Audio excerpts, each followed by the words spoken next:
تدبیر اور مشورے کا سب نے شکریہ ادا کیا اور سیدھے محنت پسند خرد مند کے سراغ پر آئے۔ دامن کوہ میں دیکھا کہ ایک جوان قوی ہیکل کھڑا ہے، چہرہ اس کا ہوا سے جھریایا ہوا ہے اور دھوپ سے تمتمایا ہوا ہے۔ مشقت کی ریاضت سے بدن اینٹھا ہوا، پسلیاں ابری ہوئی، ایک ہاتھ میں کچھ کھیتی کا سامان، ایک ہاتھ میں معماری کے اوزار لیے ہانپ رہا ہے، اور ایسا معلوم ہوا کہ ابھی ایک برج کی عمارت کی بنیاد ڈالی۔ سب نے جھک کر سلام کیا اور ساری داستان اپنی مصیبت کی سنائی۔ وہ انہیں دیکھتے ہی ہنسا اور ایک قہقہہ مار کر پکارا کہ آؤ آؤ انسانوں نادانوں، آرام کے بندوں، عیش کے پابندوں، آؤ آؤ آج سے تم ہمارے سپرد ہوئے۔ اب یہ تدبیر اور مشورے کے پاس جب جاتے ہیں، وہاں وہ انہیں بتاتا ہے کہ آپ فلاں بندے کے پاس جائیں، اب اس مسئلے کا حل یہ ظاہر ہے۔ جب انسان ہر طرف سے مایوس ہوتا ہے تو پھر وہ سوچتا ہے کہ اب اس میں سے نکلنے کا پہلے تو ہوش نہیں آتا، جب پانی سر سے گزرتا ہے پھر انسان کہتا ہے کہ اب تو معاملات کنٹرول سے باہر ہو گئے، اب ہمیں کچھ کرنا ہی پڑے گا۔ تو پھر وہ تدبیر اور مشورے کے پاس گئے، تدبیر اور مشورہ سے مشاورت کر کے، مشورہ لے کر پھر انہیں خیال آیا کہ ہم محنت پسند خرد مند کے پاس جائیں۔ اس کو ڈھونڈتے ہوئے، اس کے سراغ اس کی تلاش میں ڈھونڈتے ہوئے چل پڑے اور دیکھا کہ دامن کو پہاڑ کے دامن میں ایک جوان قوی ہیکل کھڑا ہے۔ قوی ہیکل بہت اونچا، لمبا، تڑنگا نوجوان،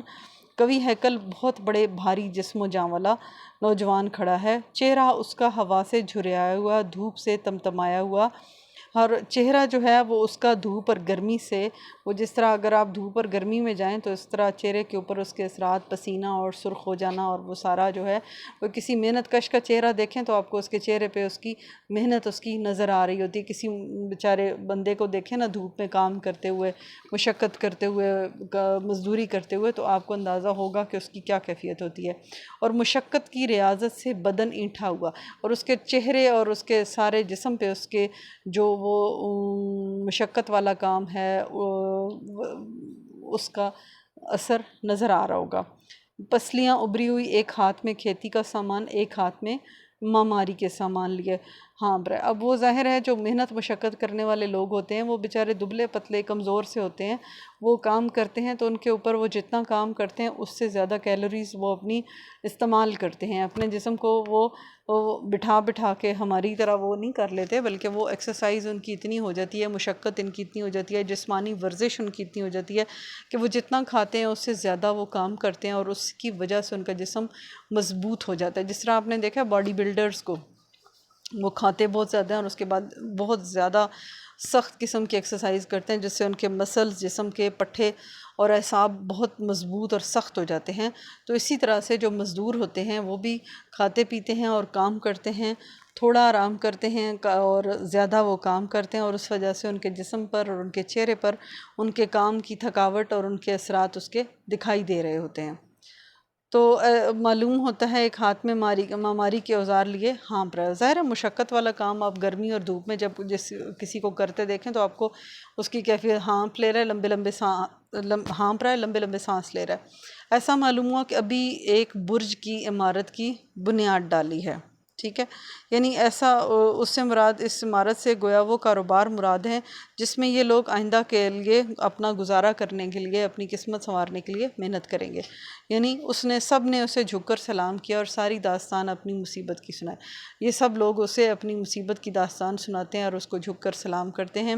وہ انہیں دیکھتے ہی ہنسا اور قہقہہ مار کر پکارا کہ آؤ انسانوں نادانوں، آرام کے بندوں، کہ انسان اپنے آرام اور نادانی سے جو ہے وہ مار کھاتا ہے، ٹھیک ہے۔ اور اس کا مطلب یہ ہے کہ وہ ان کو دیکھ کر ہنستا ہے کہ میں کو پاگل ہوں جو اس گرمی اور دھوپ میں محنت کر رہا ہوں، مشقت کر رہا ہوں۔ تو مشقت کیے بغیر آپ یہ سمجھیں کہ آپ کو سب کچھ مل جائے گا، ایسا ہرگز نہیں ہے، ٹھیک ہے۔ اللہ تعالیٰ نے جنت بھی انسان کے لیے ہی بنائی، یہ نعمتیں انسانوں کے لیے بنائی ہیں، لیکن اللہ تعالیٰ نے کہا کہ اس کے لیے کچھ محنت کرو۔ بغیر محنت کے جب انسان کو جنت دے دی گئی تو وہاں وہ اللہ کی نافرمانی کر بیٹھا۔ پھر کیا ہوا؟ پھر اللہ نے اسے دنیا میں بھیج دیا کہ اب تم اپنی محنت سے جنت کماؤ گے، اب تمہیں ایسے جنت نہیں ملنی۔ تو مجھے ہمیشہ یہ سبق پڑھاتے ہوئے یہ واقعہ حضرت آدم علیہ السلام والا یاد آتا ہے کہ جس طرح انسان کو دنیا میں بھیج دیا گیا، پہلے بیٹھے بٹھائے جنت مل گئی لیکن انسان کو اس کی قدر نہ آئی، پھر انسان نے اللہ کی نافرمانی کی اور شیطان کے بہکاوے میں آ کر جنت سے نکال دیا گیا۔ ظاہر ہے وہ انسان سے خطا ہوئی، وہ ایک اللہ تعالیٰ انسان کو جو ہے وہ اللہ تعالیٰ کا اسی طرح سے تھا، سارا جو کام تھا وہ اللہ نے ایسے ہی کرنا تھا، لیکن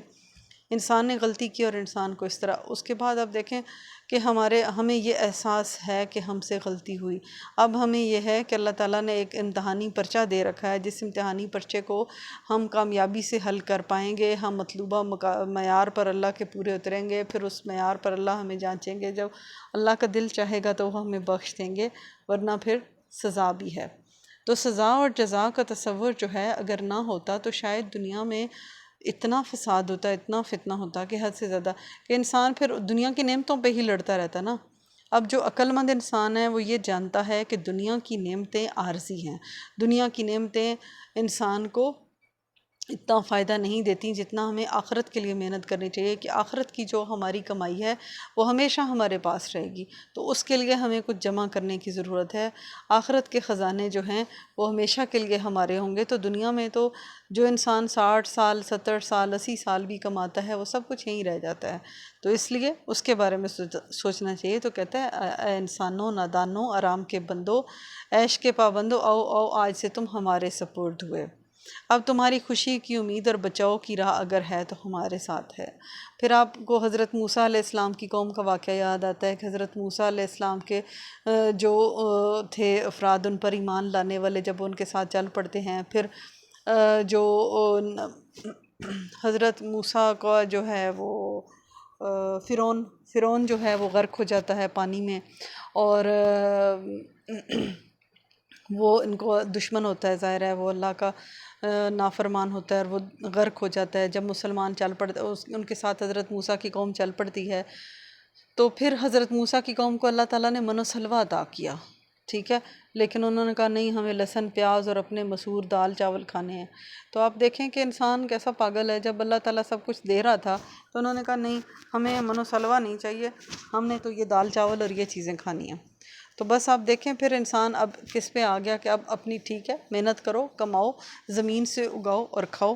تو پھر یہی کہہ رہا ہے کہ ٹھیک ہے، اگر اب اس میں تم لوگوں نے کرنا ہے، اب جو تمہیں ملا ہوا تھا وہ تو تم سے چھین گیا، اب جتنی تم محنت کرو گے،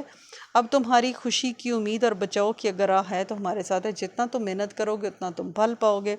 خسرو آرام ایک کمزور کام چور، بے ہمت کم حوصلہ، بھالا بولا، بھولا بھالا سب کے منہ کا نوالا تھا، نہ تمہیں سنبھال سکا نہ مصیبت سے نکال سکا، بیماری اور قحط سالی کا ایک ریلا بھی نہ ٹال سکا، پہلے ہی حملے میں تمہیں چھوڑ دیا اور ایسا بھاگا کہ پھر مڑ کر نہ دیکھا۔ اب یہ ہوتا ہے کہ اب جو جس کے پاس اب جاتے ہیں، جس کو آپ کچھ اہمیت دیتے ہیں، جیسے ہمارے حکمرانوں کو دیکھ لیں، ہم جن کو جب ووٹ دے کر حکومت دیتے ہیں تو کہتے ہیں ہمارے پاس تو کچھ ہے ہی نہیں، آپ نے جن کو پہلے بادشاہ بنایا تھا وہ سب کچھ لے کر بھاگ گئے، ہمارے پاس کچھ نہیں ہے۔ اب وہ بھی اسی طرح کی کچھ بات کر رہا ہے، کہتے ہیں کہ وہ جو تھا آپ کا پہلا بادشاہ، وہ ایک کمزور آدمی تھا، کام چور تھا، اسے کام سے کوئی لگاؤ نہیں تھا، محنت سے جی چراتا تھا، بے ہمت کم حوصلہ انسان تھا، بھولا بالا تھا، سب کے منہ کا نوالا تھا، یعنی اس میں عقل و دانش کی کمی تھی، اس کے پاس جو ہے وہ اس کو سمجھ بوجھ نہیں تھی، نہ وہ تمہیں سنبھال سکا اور نہ وہ مصیبت سے نکال سکا، یعنی اس کو اتنی سمجھ نہیں تھی کہ اس مصیبت کے وقت میں تم لوگوں کو وہ کیسے ایک سائڈ پہ کرتا، کس طرح سے ایک راستے پہ لگاتا اور کس طرح اس مصیبت سے نکلتا، اس میں اس چیز کی صلاحیت نہیں تھی کہ وہ حکومت کر پاتا، اسی وجہ سے وہ تم لوگوں کو چھوڑ کے اس مصیبت میں بھاگ گیا۔ بیماری اور قحط سالی کا ایک ریلا بھی نہ ٹال سکا، اور اس مشکل وقت میں جب پوری قوم جو ہے وہ وبائی بیماری اور قحط کی وجہ سے پریشان تھی تو وہ ہمت ہار کے چل بسا، پہلے ہی حملے میں تمہیں چھوڑ دیا اور ایسا بھاگا کہ پھر مڑ کر نہ دیکھا، سلطنت کو ہاتھ سے کھویا اور تم کو مجدھار میں ڈبویا، یعنی حکومت بھی اس کے ہاتھ سے چلی گئی اور تم لوگوں کو بھی رستے میں چھوڑ کر وہ خود بھاگ کھڑا ہوا۔